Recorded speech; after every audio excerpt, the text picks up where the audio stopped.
Oh, thank you. Sabi ko, thank you. Mag-thank you ka rin sa nagbigay ng pagkain. Ang daming dahon dito. Ang dami ko nang silhigin. Lakas sa kasing hangin eh. Kaya hindi pa ako nagwawalis.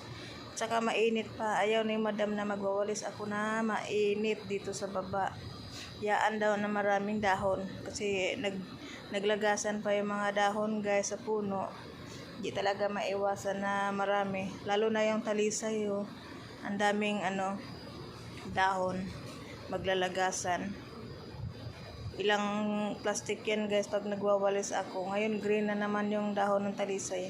Yan oh, talisay guys oh. Ayun, green pa yung mga dahon niya. Diba? Yung aking tamar, yan na lang. Naiwan guys oh, tangkay na lang. Hinila ko na kanina, kinuha ko na yung laman lahat. O yan. Ito, hindi siya nagbunga ng tamar. Damot siya ngayon. Wala siyang bunga. So, sobrang init guys. Tingnan mo lang yung mga dahon guys. O, yun o. Oh. Alam nyo guys, yan po yung linisan ko talaga dito. Ang laki guys, pag naglilinis ako. Ayan po yung puno ng mangga ko. Yung puno ng mangga ko nasa harapan. 4 na piraso yan.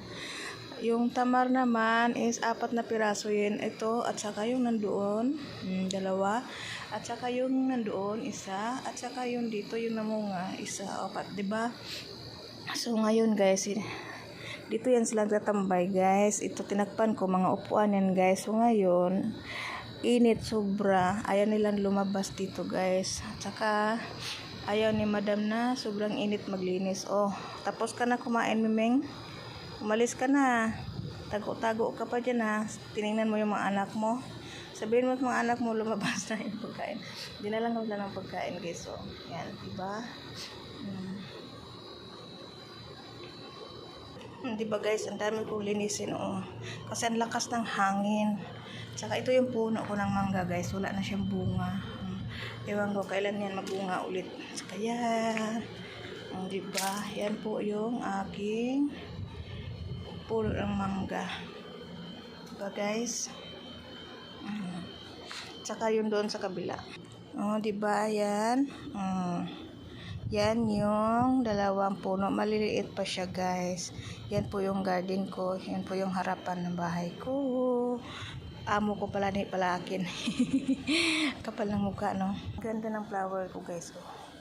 Yan. Yan lang nabubuhay guys, puro patay na. Kasi sa sa init nga, hindi kinaya ng init. Yun, di ba?